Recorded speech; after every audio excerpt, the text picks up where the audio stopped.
Masa kampanye pemilu 2024 belum dimulai, tapi partai politik hingga baca pres sudah mulai menebar janji. Bakal calon presiden dari Gerindra, Prabowo Subianto misalnya, saat berpidato politik di acara konsolidasi pemenangan Partai Bulan Bintang di Padang, Sumatera Barat, dia mengumbar sejumlah janji jika menang di Pilpres 2024. Di antaranya pemberian makan siang dan susu gratis untuk siswa di sekolah negeri, swasta, pesantren, anak-anak balita, hingga bantuan gizi untuk ibu-ibu hamil. Tak hanya Prabowo, janji juga ditebar Partai Kebangkitan Bangsa (PKB) jika ketua umumnya Muhaimin Iskandar menang di Pilpres 2024. Janji yang disebutkan Wakil Sekretaris Jenderal PKB Syaiful Huda diantaranya menaikkan dana desa menjadi 5 miliar rupiah, BBM murah, tunjangan ibu hamil sebesar 6 juta rupiah, hingga sekolah gratis dan subsidi pupuk bagi petani berlahan kecil. Tebar janji manis sebelum masa kampanye alias curi start ini pun menjadi sorotan. Tapi tudingan curi start ini dibantah oleh Gerindra. Wakil Ketua Umum Partai Gerindra Habibur Rahman memastikan apa yang disampaikan Prabowo bukan kampanye, melainkan gagasan masa depan. Dia beralasan jangan sampai masyarakat beli kucing dalam karung dalam memilih presiden tahun 2024. Gerindra mengaku sudah mengkaji sejak lama gagasan memberi makan dan susu gratis untuk pelajar. Upaya ini dilakukan untuk memperbaiki gizi dan menangani stunting generasi muda Indonesia. Program makan siang dan susu gratis untuk masyarakat, untuk siswa tepatnya, itu bukan sebuah kampanye karena memang Pak Prabowo belum ditetapkan sebagai capres. Itu merupakan gagasan, merupakan ide besar dari Pak Prabowo. Memang sejak dahulu dikaji ya, bahwa Indonesia ini perlu bagi kita meningkatkan gizi bagi anak-anak, bagi anak muda supaya sehat jiwa dan badannya. Masa kampanye pemilu 2024 belum dimulai, tapi partai politik hingga bakal calon presiden sudah mulai menebar janji. Alasannya sosialisasi agar publik kenal dan jangan sampai istilahnya membeli kucing dalam karung gitu. Nah, benarkah seperti itu? Dan apakah curi start kampanye ini melanggar aturan kampanye? Seperti apa pula seharusnya pengawasan yang dilakukan? Kami akan bahas bersama sejumlah narasumber. Ada anggota Dewan Pembina Perludem, Titi Anggraini, lalu pengamat politik sekaligus Direktur Parameter Politik Indonesia, Adi Praitno, dan juga pengamat media sosial, Enda Nasution. Selamat pagi Bapak-Bapak dan Ibu. Selamat pagi Mas Radi, semuanya, Mas Adi, Mas Enda. Baik, sehat semua selalu ya. Nah, saya akan mulai dari Mbak Titi dulu sebagai peneliti pemilu dan pemerhati pemilu yang sudah lama dari pemilu ke pemilu. Ini kan nggak pertama kali terjadi sebenarnya ya Mbak Titi, dan ini sudah terus berulang. Tapi alasan-alasan dari bakal capres dan juga partai politik ini kan sosialisasi gitu yang dilakukan. Ini sosialisasi untuk mengemukakan gagasan seperti yang saya singgung di awal tadi, supaya masyarakat tidak beli kucing dalam karung. Nah, bagaimana Anda menjelaskan soal ini? Pertama, untuk 2024 memang ada fenomena yang tidak terdapat pada 3 pemilu terdahulu, Mas Radi. Di mana masa kampanye kita ini dipangkas waktunya sedemikian rupa. Kalau pada 2009 untuk pertama kali pemilu kita itu durasinya panjang sekali, sampai 9 bulan. Lalu kemudian 2014, 2019 juga sama. Jadi bahkan di 2019 waktu kampanye memang lebih pendek dari pemilu sebelumnya, hanya 6 bulan 3 minggu. Sekarang 2024 itu hanya 75 hari. Jadi bayangkan, pemilunya kompleks, rumit, besar, yang dipilih ada 5 posisi, masa kampanyenya hanya 75 hari. Tetapi penetapan partai politik peserta pemilu itu sudah dilakukan sejak 14 Desember 2022. Ini yang agak Sekarang lucu sebenarnya. betul, logika saja deh, partai politik sudah ada, lalu proses pencalonan sudah berlangsung sejak bulan Mei. Apa iya mereka diam-diam saja? Kan tidak ya, begitu. Nah, jadi di situ memang yang menjadi salah satu pemicu mengapa kemudian ada upaya-upaya untuk memanfaatkan masa jeda antara penetapan partai politik peserta pemilu dengan masa kampanye untuk melakukan apa yang mereka sebut dengan sosialisasi politik. Dan sosialisasi politik itu memang dimungkinkan menurut peraturan KPU nomor 15 tahun 2023 2023. Tapi sayangnya memang ada ruang-ruang gelap yang tidak bisa dijangkau. Jadi sosialisasi politik itu dibolehkan menurut peraturan KPU sepanjang tidak menampilkan tanda gambar dan nomor urut. Nah, kalau partai politik tanda gambar dan nomor urut kan sudah ada. Kita lebih mudah untuk menilai apakah ada kampanye di luar jadwal atau tidak. Betul. Tapi yang susah dinilai adalah kalau dia baru mau jadi bakal capres, baru punya elektabilitas pertama, kedua, ketiga. Peserta pemilu juga bukan, diusung partai politik didaftarkan ke KPU juga belum. Jadi ruang abu-abu itu yang sekarang terutama di Pilpres dimanfaatkan untuk mendongkrak elektabilitas dan makin mengokohkan keberadaan mungkin posisi tawar juga di partai politik. Dan itu memang di dalam peraturan atau perundang-undangan kita kalau pendekatannya sekedar legalistik formal ya tidak bisa dijangkau kecuali soal moralitas politik, itikat baik dan seterusnya. Itu baru bicara soal ruang yang aturan main. Yang kedua soal pendanaan. Nah, soal pendanaan ini lebih sedih lagi karena dana kampanye atau dana-dana yang keluar untuk kepentingan tadi membangun sosialisasi politik, mengokohkan kehadiran dan eksistensi politik di masyarakat, itu tidak bisa ditagih oleh masyarakat. Karena dana kampanye kita itu hanya pendanaan selama masa kampanye. Jadi di situ yang memang menurut saya masyarakat juga harus jeli untuk menilai apakah misalnya masyarakat kita, para calon kita ini patuh atau tidak pada aturan main yang sudah dibuat. Yang kedua, apakah para calon atau aktor politik ini terbuka, akuntabel soal dana-dana yang mereka keluarkan di luar periode atau masa kampanye. Dan yang terakhir ke depan menurut saya tidak boleh lagi nih masa kampanye pendek seperti ini. Karena bagi saya sebagai pegiat pemilu mudaratnya lebih banyak daripada manfaatnya. Sepakat, karena apa artinya 75 hari orang waktu yang panjang saja kadang kita merasa tidak cukup untuk menilai, memilah-milah mana yang paling baik yang harus kita pilih begitu. Nah ini seharusnya memang ada penyelenggara pemilu yang bisa menjawabnya pagi hari ini. Tapi kita akan ke Mas Adi juga nih. Mas Adi, tapi saya ingin bertanya nih soal memangnya curi start kampanye ini yang dilakukan ya katakanlah curi start begitu ya, meskipun masih ambigu juga ini dikatakan curi start atau tidak gitu. Tapi memangnya ada pengaruh kepada opini atau pengenalan masyarakat terhadap kandidat di pemilu saat ini, Mas Adi? Ya, saya kira dua hal, Mas. Pertama, dalam politik itu tidak pernah dikenal dengan istilah curi start. Jadi sepanjang calon presiden itu belum diputuskan secara definitif oleh KPU sebagai kontestan, maka sepanjang itu juga dia itu mampu dan bisa melakukan apa saja untuk mengidentifikasi dirinya sebagai sosok yang paling mungkin bisa melakukan pendekatan kepada rakyat. Makanya kemudian isu-isu yang disampaikan oleh setiap calon yang potensial maju ini kan sebenarnya tidak lebih dari sebatas jualan politik ya. Bahwa mereka ini adalah pemimpin populis, pemimpin yang berpikir untuk rakyat, mereka keseharian hidupnya untuk rakyat dan seterusnya dan seterusnya. Padahal kita tahu bahwa yang berjanji ini adalah mereka yang saat ini juga menjadi bagian dari pemerintahannya Jokowi. Kenapa tidak dari kemarin-kemarin saja mereka bicara tentang BBM gratis, bicara tentang makan dan sarapan pagi gratis. Kenapa baru mau diomongkan setelah dirinya itu mau maju di 2024 ya. Itu yang saya tangkap sebagai sebuah sosialisasi politik supaya para calon ini teridentifikasi sebagai sosok yang pro rakyat gitu ya, populis dan seterusnya dan seterusnya. Yang kedua Mas, ternyata memang isu-isu yang disampaikan oleh calon presiden ini adalah isu-isu yang sebenarnya down to earth, dirasakan langsung oleh rakyat ya. Yaitu isu-isu keseharian tentang mengatasi stunting, tentang gizi buruk, tentang ibu-ibu hamil gitu ya, termasuk yang menurut saya memang penting isu terkait dengan subsidi BBM atau BBM gratis ya, meski kita tidak pernah tahu bagaimana cara mengkalkulasi BBM gratis karena BBM dicabut subsidinya sedikit kan berimplikasi pada kenaikan BBM, ibu-ibu teriak-teriak ya, yang saya kira kita tahu persis bagaimana BBM kita ini kan tidak gampang untuk dijelaskan dengan gratis dan tidak gratis.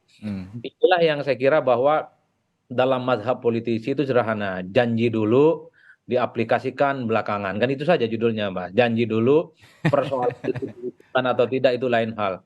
Karena kalau kita tracking satu persatu ya semua dari janji para politisi di negara ini mungkin cuma 1% yang terwujud, selebihnya itu adalah janji-janji gombal, lip service sebagai upaya untuk mempengaruhi pemilih sebenarnya. Oleh karena itu penting kita ke depan gitu untuk men-tracking calon pemimpin kita itu bukan hanya mereka yang ngomongnya cukup bombastis, bahasa anak sekarang itu lebay, tapi sebenarnya cukup tidak bisa dipertanggungjawabkan. Coba bisa dibayangkan, makan gratis itu duitnya dari mana? Hmm. Mestinya yang diperkuat itu soal bagaimana ketahanan pangan. Orang kembali nyaman menjadi petani. Kan problemnya sekarang banyak orang desa itu tidak mau jadi petani. Mereka itu tidak mau misalnya tanam padi dan seterusnya.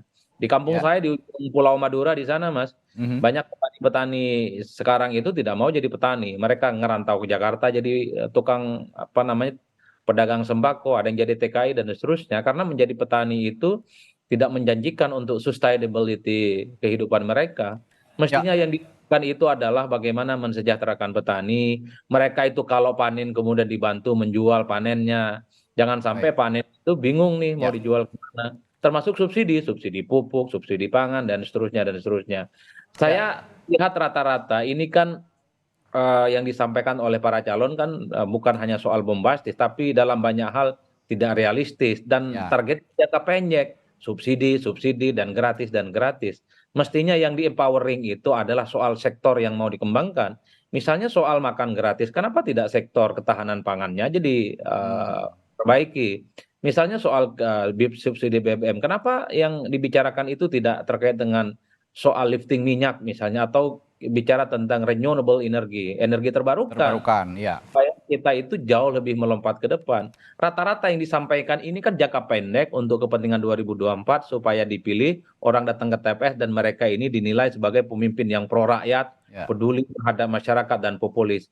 Bagi saya inilah yang kemudian membuat politik kita itu menjadi tidak sehat karena hampir 99% janjinya itu ya sebenarnya adalah janji-janji yang Ya. tidak realistis dan sangat utopis untuk bisa diwujudkan. Jadi ya kelihatannya baru tapi sebenarnya so yesterday ya isu-isu ini banyak yang sudah diungkapkan jauh-jauh hari dan hanya untuk jangka pendek. Dan juga kalau saya nyimak analisisnya Mas Adi tadi, ini kayaknya kita perlu lembaga khusus untuk menagih janji-janji politisi ini karena tidak ada yang apa ya, maksud saya tidak ada lembaga ataupun civil society yang berkumpul untuk secara khusus menagih janji-janji ini. Ini yang harus diperhatikan juga sebenarnya. Sebenarnya ada, Dari Mas. Hampir semua politisi, civil society, aktivis-aktivis itu rutin menagih janji para politisi. Tapi tidak kedengeran suaranya gitu loh Mas Adi. Ya, bukan tidak didengar, pura-pura tidak dengar, Mas, karena memang tidak realistis program mereka itu. Oke, karena tidak realistis. Nah, yang menarik juga dari sosialisasi para politisi, para bakal capres dari yang diusung partai-partai politik. Sekarang ada tambahan sebenarnya dari sosialisasi mereka di media mainstream. Sekarang ada media sosial yang sebenarnya makin sulit juga diawasi. Saya akan ke Mas Enda nih, janji-janji manis yang bertebaran di media sosial, Mas Enda. Menurut Anda, video janji manis ini cepat sekali beredar karena masyarakat termakan janji-janji mereka atau karena mereka tidak percaya, Mas Enda? Ya, secara umum sih ya dari apa yang saya lihat justru malah janji-janji ini jadi bahan permainan gitu kalau di media sosial ya. Jadi komentar menarik juga mencermati opininya Mas Adi tadi ya bahwa memang ini tidak sehat, tapi di sisi lain juga masyarakat jadi kebal sih sebenarnya ya. Mungkin minimal masyarakat media sosial ya, karena kita juga sudah pernah mengalami janji-janji sebelumnya, lalu kemudian janji-janji yang sekarang juga tidak ditelan bulat-bulat juga gitu. Jadi begitu ada janji akan ada yang ini gratis, itu gratis, pertanyaan pertama memang di media sosial adalah caranya gimana gitu kan. Jadi malah jadi bahan permainan. Nah, ini mungkin masukan juga buat para capres, siapapun yang mau dan mungkin para caleg juga sama ya, akan ada semacam janji-janji juga. Saya rasa bukan saja permasalahan janjinya, tapi mungkin perlu semacam breakthrough atau ide kreatif sehingga memang janjinya ini atau idenya ini atau gagasannya ini bisa keluar dari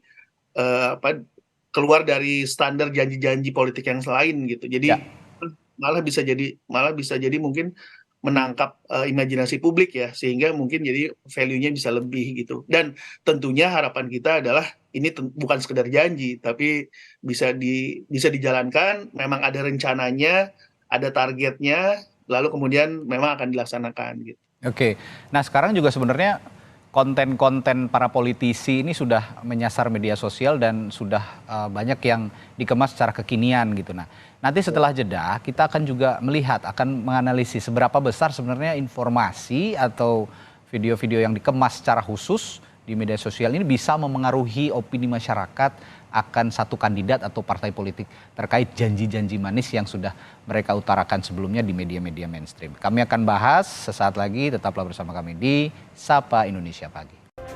Masih membahas janji-janji manis partai politik atau politisi dan juga bakal capres di sekarang, di masa-masa sekarang yang notabene belum masuk masa kampanye. Apakah ini menjadi pelanggaran? Kemudian kita bahas masih bersama 3 narasumber, ada Mbak Titi Anggraini dari Perludem, ada Mas Adi Praitno, pengamat politik, dan juga Mas Enda, pemerhati media sosial, Mas Enda Nasution. Tadi saya sebelum jeda sempat nanya ke Mas Enda juga nih. Nah, kalau di janji-janji manis yang bertebaran di media sosial, ini seberapa besar Anda melihat pengaruh informasi video di media sosial ini mempengaruhi opini masyarakat akan satu kandidat? Nah, kan sekarang sudah dikemasnya juga banyak nih, sama tim media sosial mereka udah dikemasnya itu secara kekinian. Nah, itu seberapa besar sih bisa mempengaruhi opini masyarakat sebenarnya di media sosial? Nah, media sosial ini menarik, apalagi dalam konteks sekarang ya, karena pertama memang segmen masyarakat muda ya, dari milenial, Gen Z, Gen X juga sudah menggunakan. Apalagi kalau kita lihat per platform, dari yang sangat muda misalnya di TikTok, Instagram, lalu juga yang lebih senior di Facebook juga masih sangat ramai. Apalagi ya ada juga media dalam tanda kutip sosial, walaupun sebenarnya lebih ke aplikasi instant messaging yang kita nggak bisa track sama sekali ya, seperti WhatsApp gitu. Ya. Nah, jadi media sosial ini selain media yang murah, tapi juga memang interaktif ya, sehingga bukan hanya sekedar satu arah informasi yang kita bisa dapat, tapi juga kita bisa bersuara. Nah, ini akhirnya kemudian menjadi semacam kanal media, kanal informasi yang butuh pengelolaan sendiri dan memang sangat berpengaruh. Walaupun memang kita juga perlu melihat segmen audiens yang mau dikejar gitu ya. Dalam arti kalau kita nggak bisa membagi atau agak butuh pengelolaan lebih untuk membagi. Kalau kita bicara elektoral gitu ya, karena kan media sosial hampir seluruhnya bisa terekspos secara nasional, sedangkan mungkin dalam bahasa politik atau dalam bahasa kampanye kadang-kadang ada elektoral atau teritori tertentu yang memang perlu pendekatan lebih banyak. Jadi memang untuk menjawab tadi Mas, artinya besar, karena memang dalam setahu saya nih, nanti mungkin kalau dikoreksi ada sekitar berapa 25-30% pemilih yang memang belum menyatakan siapa gitu ya. Jadi masih mengambang begitu. Range-nya segitu memang. Inilah kantong suara yang memang sedang dikejar dan coba di-tap in dengan berbagai cara, baik secara substantif pesan maupun juga secara gaya ya atau style gitu. Jadi mana yang lebih accessible, mana yang mungkin lebih menarik untuk anak muda terutama, mana yang kemudian lebih nyambung, itu yang akhirnya jadi diperjuangkan dengan kuat dalam rentang waktu beberapa hari ke depan ini gitu. Ya, dan data itu tadi yang Mas Enda bilang 25% sampai 30% yang belum menentukan pilihan atau mengarahkan, masih mengamati lah ya, pemilih mengambang itu rata-rata memang masyarakat atau pemilih modern yang saat ini masih mencermati, yang juga mayoritas mengakses media sosial dibandingkan media-media mainstream lainnya. Nah, biasanya media mainstream ini justru pemilih-pemilih tradisional begitu. Nah, saya akan ke Mas Adi. Mas Adi begini, beberapa orang atau beberapa pihak yang ya katakanlah sekarang sudah curi-curi sosialisasi itu kan sebenarnya ada di lingkaran pemerintahan ya. Dari mulai Pak Prabowo saat ini menjabat sebagai Menhan, dan juga Muhaimin Iskandar, partainya juga pendukung pemerintahan saat ini dari PKB, yang dia juga seorang pimpinan MPR. Belum lagi beberapa waktu sebelumnya juga kita pernah lihat Mas Gibran, wali kota Solo, yang juga notabene anaknya Pak Jokowi, juga ikut nempelin stikernya Mas Ganjar kan, sosialisasi begitu. Nah, apakah kalau Anda lihat ini karena mereka merasa punya power, terus akhirnya dengan PD-nya untuk sosialisasikan gagasan lah, yang bilang mereka gagasan, atau seperti apa Mas Adi? Ya sebenarnya secara prinsip soal sosialisasi politik itu kan tidak kenal ruang dan waktu dan tidak kenal dalam batas-batas apakah dia menjadi bagian dari koalisi pemerintah ataupun oposisi. Ya. Sosialisasi ini kan sebenarnya bagian dari campaign supaya mampu melakukan penetrasi afiliasi kepada publik sebagai sosok yang menurut mereka akan dipilih, Mas. Kan biasanya campaign itu ada dua, serangan udara dan serangan darat. Ya. Isu-isu yang disampaikan oleh para calon presiden ini kan bagian dari jualan isu di level udara. Mereka biasanya mengamplifikasi melalui media sosial, media mainstream, kemudian melalui diskusi-diskusi dan seterusnya, termasuk misalnya melalui opinion maker yang mereka hire ya sebagai bagian dari kepentingan mereka. Tapi ingat ya bahwa masyarakat kita itu tidak melulu menjadikan pilihan politisnya dalam menentukan preferensi di TPS misalnya berdasarkan isu-isu yang berkembang. Karena masyarakat secara umum sudah terbiasa dikibuli, sudah terbiasa dengan janji-janji yang sebenarnya cukup bombastis dan tidak pernah realistis. Ya. Dari dulu kan bicara tentang subsidi BBM murah, tentang pendidikan dan akses terhadap kesehatan dan pendidikan yang gampang dan seterusnya. Dan publik juga tahu di dunia kesehatan misalnya agak semeraut sampai sekarang. Oleh karena itu saya ngomong, kenapa harus nungguin jadi calon presiden bicara yang seperti ini? Rasa-rasanya mereka ini hanya ingin jadi malaikat di 2024. Bagaimana misalnya PKB sepanjang 10 tahun menjadi bagian dari koalisinya Jokowi, mengapa tidak bicara tentang soal BBM gratis bagi mereka yang punya sepeda motor misalnya? Kenapa itu tidak disampaikan oleh Pak Jokowi? Sebagai sebuah kebijakan yang menurut saya penting untuk dieksekusi, ataupun Prabowo Subianto yang belakangan sangat Jokowi gitu ya, bahkan Jokowi dari Jokowi, kenapa tidak bicara tentang ada program makan gratis buat anak-anak yang kemudian dipersiapkan sebagai generasi bangsa, kenapa harus nunggu jadi calon presiden? Ini yang saya kira menurut saya paradoks ya, satu sisi mereka ini adalah orang-orang dalam, tapi pada saat yang bersamaan mereka ini dalam tanda kutip hanya terkesan memang menyampaikan kepada publik sebagai sebuah narasi politik bahwa seakan-akan mereka ini adalah pemimpin yang pro rakyat. Kalau bicara ini itu adalah kubu oposisi, tidak terafiliasi dengan pemerintah, ya saya kira mungkin dianggap sebagai terobosan yang layak untuk diperhatikan. Tapi karena yang bicara itu orang dalam, menjadi koalisinya Jokowi, partai-partai yang saya kira cukup dekat dan bisa bisik-bisik langsung, bicara langsung dengan presiden, ya orang menganggap ini hanya sebatas lip service, jualan janji politik yang saya kira memang selama ini sering dilakukan oleh para politisi. Oleh karena itu, Mas, selain janji-janji politik yang sebenarnya orang sudah apatis, yang paling penting adalah bagaimana melakukan kerja-kerja politik yang nyata ya. Kalau kita lihat kepada masyarakat, faktor apa yang kemudian akan mereka lakukan gitu dalam menentukan pilihan adalah pemimpin yang sering ditemui oleh mereka. Ya, kunjungan langsung, belusukan langsung, sosialisasi langsung, bisa diajak selfie di sawah, bisa diajak selfie di pasar dan seterusnya. Memang masyarakat kita itu pendek. Betul bahwa misalnya Gen Z itu adalah mereka yang engage dalam media sosial. Betul pemilih pemuda kita itu hampir 60% di 2024. Tapi setahu saya mereka main medsos itu bukan untuk tahu bagaimana pemimpin itu bicara politik, bicara tentang kampanye. Mereka ini adalah main media sosial, cari teman gitu ya, huru-hara. Dan yang paling penting adalah cari pekerjaan, bukan yang lainnya. Oleh karena itu, kalau memang ini penetrasinya untuk pemilih muda, saya kira isunya bukan isu yang sebenarnya isu langitan dan sebenarnya sudah usang. Kalau mau ya apa yang kemudian dekat dengan keseharian anak-anak muda itulah yang dibicarakan. Misalnya bisa kuliah dengan gampang, akses terhadap dunia pekerjaan juga relatif mudah dan seterusnya dan seterusnya. Dan saya lihat juga lebih ke diskusi tatap muka, mereka lebih mengenal gitu ya Mas Adi ya, kalau dibandingkan karena ada kampanye di media sosial. Betul, ada interaksi langsung sebenarnya yang dibutuhkan oleh para pemilih. Untuk apa misalnya memilih pemimpin tapi kakinya tidak nyentuh tanah, mereka tidak benar gading tapi tidak bisa dialog secara langsung. Kenapa anak muda ini disasar? Karena anak muda ini treatmentnya harus equal. Jadi calon pemimpin yang akan mereka pilih itu harus bisa diajak langsung. Kalau di medsosnya di-mention, diajak dialog, harus direspon satu persatu, Mas. Itulah yang disebut dengan demokrasi langsung. Makanya anak muda ini agak apatis karena ketika mereka komplain, ketika mereka bicara tentang kesulitan hidup mereka, baik melalui medsos atau apapun tidak ada respon. Oleh karena itu, para politisi ini ya hanya sebatas jualan politik ya. Sebenarnya Mas Adi, kalau kita lihat kriteria yang tadi Mas Adi jelaskan, sejauh ini Wali Kota Solo Gibran Rakabuming Raka melakukan hal itu ya?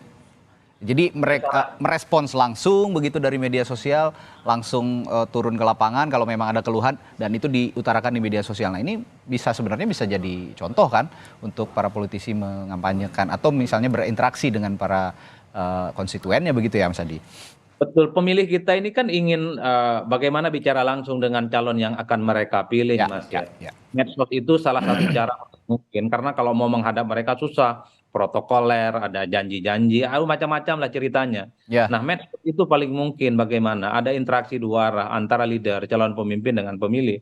Oleh karena itu, kita bisa cek itu setiap medsos yang bikin janji-janji politik, apakah ada responnya? Rata-rata nggak ada respon, Pak. Ditanya, bagaimana pekerjaan kita ini? Kita lulus nih SMA, sulit cari pekerjaan, mau kuliah ribet, dan seterusnya. Nggak ada jawaban, Pak. Jadi dalam banyak hal sebenarnya janji-janji politisi ini ada di langit gitu ya. Kenapa tidak bicara tentang jangka panjang gitu ya? Soal BBM, soal bagaimana ketahanan pangan, soal gaji guru, gaji PNS, dan seterusnya, dan seterusnya. Baik. Jangan pernah berpikir seakan-akan hidup ini selesai di 2024 lah, kira-kira begitu. Janjinya masih di langit begitu. Nah, ini tadi soal konten janji-janji manis dari para politisi. Tapi sekarang saya akan ke Mbak Titi, karena sudah kecebur lah istilahnya gitu. Sekarang masa kampanye pendek, tapi sudah banyak juga yang mulai nyolong-nyolong lah ya, curi-curi untuk sosialisasi. Tapi jika kandidat ingin memperkenalkan lebih awal, katanya kan biar nggak beli kuci dalam karung begitu Mbak Titi. Mereka ingin mengenalkan lebih awal kepada masyarakat gagasan-gagasan mereka, meskipun ya yang saya katakan tadi belum nggak juga terlalu baru karena gagasan-gagasan ini masih ada, sudah pernah ada pada pemilu-pemilu sebelumnya. Tapi kalau mereka pengen dikenal lebih awal oleh masyarakat, sebenarnya apa yang harus dilakukan agar tidak menyalahi aturan sejauh ini? Ya, tadi sudah disampaikan ya bahwa media sosial itu memang menjadi peluang yang bisa dimanfaatkan di tengah sempitnya durasi kampanye. Tapi juga publik perlu ingat, citra diri itu bisa dikreasikan sedemikian rupa, tetapi rekam jejak tidak pernah bisa dibeli. Nah, presiden dan wakil presiden di Indonesia itu dinominasikan oleh partai politik atau koalisi partai politik. Jadi korelasi antara partai politik dan bakal calon presiden itu sangat dekat. Tidak mungkin kita punya presiden yang bisa bekerja baik kalau tidak ditopang oleh partai politik yang juga baik yang ada di parlemen. Nah, oleh karena itu pertama menurut saya publik tetap harus tidak boleh melupakan partai politik dalam hal ini pemilu DPR, DPRD, dan juga tentu DPD. Karena hiruk pikuk gempita pilpres itu realitasnya membuat publik kita tidak terlalu peduli dengan pemilu legislatif. Jadi atensi intensinya itu mayoritas untuk pilpres. Makanya kalau kita lihat 2019, tingkat partisipasi kita memang tinggi. Saya tidak terlalu khawatir ya soal angka pengguna hak pilih 81%. Padahal kita voluntary vote gitu ya, sukarela. Tetapi kepedulian terhadap pemilu legislatif itu rendah. 11,12% suara yang diberikan di TPS itu tidak sah. Dan mayoritas dibiarkan surat suara legislatif itu kosong. Karena mereka tadi prioritasnya adalah di pilpres, dan yang kedua pemilu legislatif itu dianggap rumit sehingga tidak mau terbebani, ya sudah surat suara diterima tapi tidak dicoblos, dibiarkan kosong masuk ke dalam kotak kembali. Itu pertama. Yang kedua, pada dasarnya sosialisasi politik, apa yang dilarang di kampanye itu juga mestinya tidak dilakukan di sosialisasi politik. Jangan sampai karena ini belum masa kampanye, belum ada calon, lalu terjadi bagi-bagi uang. Lalu kemudian terjadi hal-hal yang sifatnya transaksional karena memanfaatkan ruang kosong tadi, dan penegakan hukum lebih abu-abu untuk ditegakkan. Dan juga yang menjadi penting adalah di media sosial itu tadi ya 1000 janji, 1.000.000 janji bisa disampaikan, tapi rekam jejak itu tidak pernah bisa terbeli. Nah, bagaimana sejak awal kita juga media, masyarakat sipil, dan juga kontestan mengarahkan hal-hal yang pendekatannya itu substantif selain tadi dialog, ruang yang sifatnya diskusi, diskursus, tanya jawab, tatap muka, tetapi juga mengajarkan hal-hal bagaimana mengajak pemilih kita untuk cermat meneliti rekam jejak. Jadi ini juga membentengi klaster pemilihnya dia supaya tidak bisa mudah ditipu oleh narasi-narasi yang karena kebutuhan itu kan realistisnya di depan mata tuh hari ini. Orang butuh BBM gratis, ya itu dibutuhkan saat ini juga, makan gratis juga dibutuhkan saat ini juga. Tetapi kan bagaimana membuat konstituen dia supaya tetap loyal, tetap logis, itu kan perlu dibantu oleh peserta pemilu.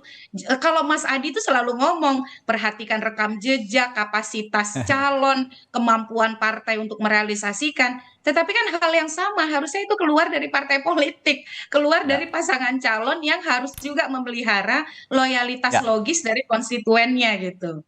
Baik, baik Mbak Titi. Nah ini untuk penutup juga saya akan ke Mas Enda. Tadi Mbak Titi juga sempat menyinggung soal pileg yang sebenarnya rumit dan akhirnya masyarakat banyak yang akhirnya abai terhadap surat suara di pemilihan legislatif begitu. Nah kalau demikian Mas Enda, saya ingin menanyakan juga kalau di media sosial, jadi sekarang itu yang banyak promo, yang banyak sosialisasi, lebih banyak caleg-caleg atau bakal capres atau cawapres, Mas Enda? Nah, ini juga memang agak disayangkan ya, karena memang yang paling kedengaran justru pertarungan capres memang yang paling menarik perhatian gitu. Tapi dari sisi calonnya sendiri harusnya memang lebih ditingkatkan ya karena gini.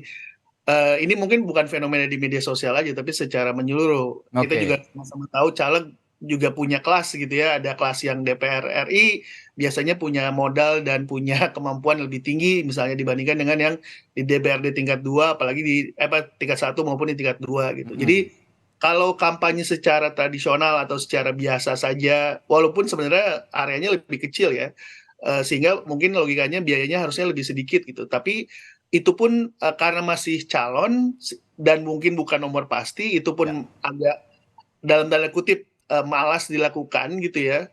Apalagi ketika kemudian mencoba berdiskusi lewat media sosial, pasti sudah tertutup dengan kampanye capres lebih dahulu. Nah, cuma saya melihat ada opportunity juga bahwa memang di satu sisi ya kampanye itu kan begitu-begitu aja gitu, desain tuh begitu-begitu aja, semua baligo, semua spanduk itu ditampilkan sama. Kalau dalam teori komunikasi kita ada bilang bahwa kalau kita sudah sering lihat iklan yang sama, itu tuh dengan otomatis kita akan mengignore pesan itu gitu. Nah, itu yang mungkin perlu dihindari dan perlu ada breakthrough keluar ya, punya unique position untuk masing-masing caleg, terutama mungkin kalau capres atensinya sudah banyak gitu. Tapi kalau caleg, kalau kita cuma satu di antara 1.000 orang yang menampilkan wajah dan dengan partainya, gimana audiens, apalagi anak muda sekarang mau melihat kita gitu. Jadi ini mungkin pesan untuk para caleg, saya rasa ada kesempatan, ada opportunity untuk breakthrough di media sosial ataupun di media, di ruang nyata gitu ya. Tapi banyaklah ini opportunity yang bisa diolah di situ sebenarnya gitu. Lagi-lagi kalau ngomongin media sosial memang bicaranya inovasi, konten-konten itu nggak bisa flat-flat aja gitu ya kalau mau diperhatikan oleh para penikmat media sosial. Dia harus memang eye-catching, ear-catching dan sebagainya. Ini yang harus diperhatikan bersama oleh para politisi. Nah ini sebagai penutup untuk Mas Adi juga Mbak Titi, saya akan informasikan dulu nih sebenarnya kita sudah mengundang penyelenggara pemilu dari Komisi Pemilihan Umum dan juga Bawaslu untuk mendiskusikan hal ini yang sebenarnya harusnya bisa dengan jelas menerangkan aturan-aturan kampanye di pemilu 2024, tapi belum ada yang bisa menghadiri dialog kita di pagi hari ini. Tapi terakhir dan Mas Adi dan juga Mbak Titi, pesan-pesan untuk penyelenggara pemilu sebenarnya dalam konteks kampanye pemilu yang begitu singkat, mulai dari Mas Adi silakan. Ya sederhana, KPU itu dan Bawaslu jangan terlampau bicara sesuatu yang di luar tupoksinya. Mereka fokus pada pekerjaannya itu supaya pertama masyarakat itu datang ke TPS bukan karena janji, bukan karena uang, dan bukan karena mobilisasi logistik ya. Tapi memilih pemimpin di tengah keterbatasan kampanye, tentu dengan men-tracking dari segala hal yang sudah mereka lakukan. Terkait dengan Pilpres, saya kira orang yang akan bertanding di 2024 bukan newcomer, tapi adalah mereka yang saya kira punya track record, punya rekam jejak yang sudah bisa kita lihat secara transparan. Siapa yang banyak ngomong tapi kinerjanya dikit, dan kita juga bisa melihat siapa yang ngomongnya sedikit tapi kerjanya banyak. Ya tentu semua sudah ada preferensi politik masing-masing ya. Dan yang paling penting persis ini Mas, bahwa 2024 itu bukan hanya pilih presiden ya, tapi anggota dewan bagi saya cukup menjadi preferensi pilihan politik kita yang saya kira kita tahu persis mereka ini tidak pernah kampanye sebenarnya. Kampanye dengan mobilisasi, mobilisasi dengan cara ya transaksi politik, vote buying dan seterusnya yang saya kira. Apalagi yang petahana ya Mas Adi ya. Betul, karena Oh, politisi ini kan rata-rata main di tikungan akhir, nggak perlu visi misi, nggak betul. perlu kampanye, nggak perlu janji politik, nggak perlu sosialisasi, nggak perlu door to door campaign. Mereka itu datang sehari 2 hari jelang pencoblosan, Hmm, meyakinkan pemilih dengan uang, dengan logistik yang saya tahu kira menang. dan akan menang gitu. Udah selesai. Pemilih kita kan pendek-pendek, Mas. Siapa Iya. yang datang di akhir, bawa sembako, bawa bantuan, apalagi ada transaksi atas nama Tuhan. Ingat ya, atas nama Tuhan, kalau wah, macam-macam lah, Mas. Iya. Ini saya kira memang cukup bahaya bagi demokrasi kita. Mari kita berharap masyarakat kita itu menjadi pemilih yang rasional, dan saya juga berharap kepada elit dan politisi Ya. jangan pernah melulu mereka itu dijadikan sebagai objek dalam sebuah pemilu, tapi jadikan mereka itu sebagai Ya. pemimpin, pemilih yang rasional, yang secara perlahan ini akan meningkatkan bagaimana indeks demokrasi kita itu bertumbuh secara signifikan, Hmm. bukan hanya soal datang ke TPS itu maksimal, tapi yang paling penting basis kognitif dan perilaku mereka itu didasarkan pada preferensi-preferensi yang juga cukup rasional. Ya, pesan dari Mas Adi adalah kalau jadi politisi, apalagi mau pemilu, janganlah punya gagasan-gagasan yang pendek, apalagi ingin dipilih secara instan begitu, karena bukan untuk kemajuan yang singkat, tapi untuk kemajuan jangka panjang untuk bangsa ini. Nah, yang terakhir ke Mbak Titi, pesan untuk penyelenggara pemilu dan juga pesertanya seperti yang diutarakan Mas Adi tadi, silakan. Kalau saya terhadap penyelenggara pemilu sederhana saja, Ya, sesuai dengan tugas fungsinya, banyak bicara, banyak bekerja. Tapi ya, yang dibicarakan itu adalah menyampaikan perkembangan tahapan pemilu dengan utuh, dengan komprehensif, dan juga mudah kepada publik. Jadi penyelenggara pemilu harus banyak bicara kepada publik, ya. sejauh mana tahapan sudah dilaksanakan, akses informasi, dan juga bagaimana kemudian misalnya contoh kenapa pendaftaran capres dipercepat itu Ya, justru jangan sembunyi penyelenggara pemilunya ya. sambil bekerja sesuai tahapan, tidak perlu membangun narasi yang sifatnya masih perbincangan politik, Hmm, percepatan pilkada lah dan seterusnya. Itu yang pertama. hmm. Yang kedua, penyelenggara pemilu karena kita berhadapan dengan pemilu yang rumit, kompleks dan besar, akses informasi publik juga harus dibuka dengan luas. Masa riwayat hidup caleg baru dibuka nanti 3 November? Harusnya dari sekarang. Jadi pendekatan-pendekatan yang menyatakan sedikit-sedikit ini informasi dikecualikan, informasi rahasia. Caleg itu butuh dikenal oleh publik melalui informasi yang kredibel. Ya. Informasi kredibel itu dari mana? Dari KPU. Oleh karena itu bukalah riwayat hidup caleg dari sekarang begitu. Kepada peserta pemilu ya tentu saja. Sebagian dari negara ini urusannya sebagian besar hulunya itu ada di partai politik. Ya. Baik buruknya Indonesia itu saya perhatikan dan saya alami dari partai politik. Jadi mulailah menjadi institusi yang memang yang akan membawa Indonesia lebih baik, bukan sekedar pragmatis ataupun kemudian kepentingan yang sifatnya jangka pendek. Nah, karena itu saya kira partai politik menjadi ujung tombak ya untuk betul-betul memastikan 2024 itu bukan sekedar seremoni, Ya. tapi kita akan memilih peserta pemilu yang punya tawaran jelas, peta jelas terhadap Indonesia akan dibawa kemana ke Baik, depan. baik. Bukan sekedar seremoni dan manisnya janji-janji politisi yang kita bahas pagi hari ini, jangan sampai mencederai demokrasi karena janji sesuatu yang harus dilunasi. Kira-kira begitu yang bisa kita tarik garis besarnya dalam diskusi pagi hari ini. Terima kasih narasumber saya pagi hari ini ada Mbak Titi Anggraini dari Perludem, lalu Mas Adi Praitno dari Direktur Eksekutif Parameter Politik, dan Mas Enda Nasution, pemerhati media sosial. Terima kasih Bapak-Bapak dan Ibu, sehat selalu. Semuanya.